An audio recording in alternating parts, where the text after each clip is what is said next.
And here and there you'll see us take chords and add a note here or take off a finger there, and that's going to show you how you take the basic information that we have and you kind of start tweaking it and you get different sounds.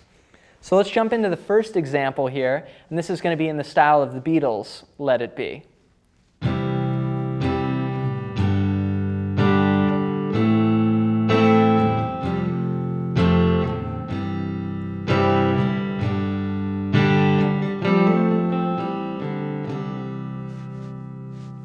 So all of these chords together make up the chords within the key of C.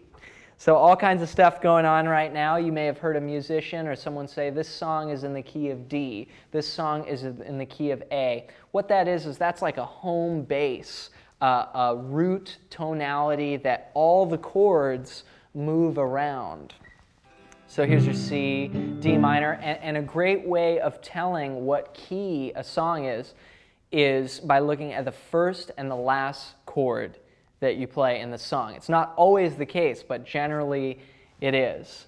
So you can also, they'll place Roman numerals on each one of these chords. So for instance, the first chord built off the first scale degree is called the 1 chord, and then the 2 chord, and then the 3 chord, 4, 5, 6, 7, 1. Okay?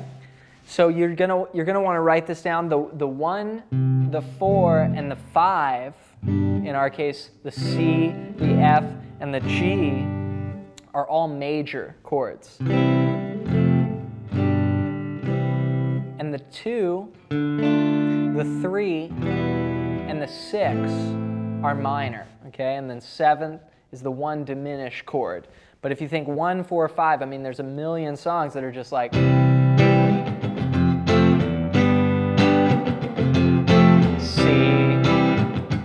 F, G, F, 1 chord, 4 chord, 5 chord, 4 chord, 1. So the Roman numeral system is something that I will be referencing as we work through the examples as far as understanding, breaking down the specific chord progressions so that you can familiarize yourself with these songs and, you know, not just have to think of every song, oh, okay, now I've got to memorize this chord to this chord and look at this giant sheet music in front of me, or something you want to learn has all these chords and you're thinking, you know, I just have to do this for every song. Well, what starts to happen is you say, oh, okay, I see all these chords are within the key of C, and look, I keep coming back to C, and I keep doing this move. So you're kind of saying, okay, here's this, and you're putting it together, and again, it starts to make more sense the more you do it. So if we apply the Roman numeral system to our chord progression, it'll help us sort of decode what's going on and understand how the chords work together to create the song. So let's take a look at the first chord here is a C, and remember that I said a great way of telling a song, or a great way of knowing what key a song is in, is by looking at the first and the last chord. So here we're in the key of C, we're starting on a C, and we end on C. And when we make the first chord movement, here's our C, we go to G. Now, what you want to start to familiarize yourself with is the relationship between those chords. So if we reference our C major scale, we've got C, D, E, F, G. This happens to be the 5th scale degree in the key of C. So we're moving from the 1 chord up to the 5. 1, 2, 3, 4, 5.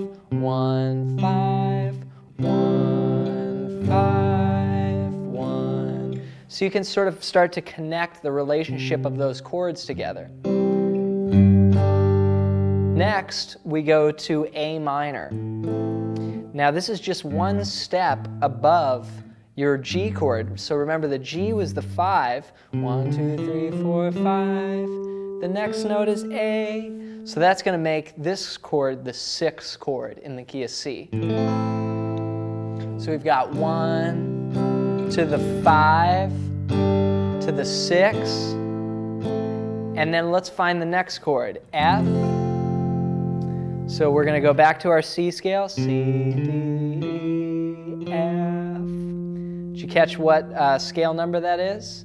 Here it is. 1, 2, 3, 4. This is the 4 chord. Again, that's all of the chords that we've used in this example. So just to back up, we've got the 1 to the 5 to the 6 to the 4. And then it just goes 1, 5, 4, and then to 1. So this is a very common sound where you hear the 4, you know, the F descending. You know, or you might hear it walking up in some tunes.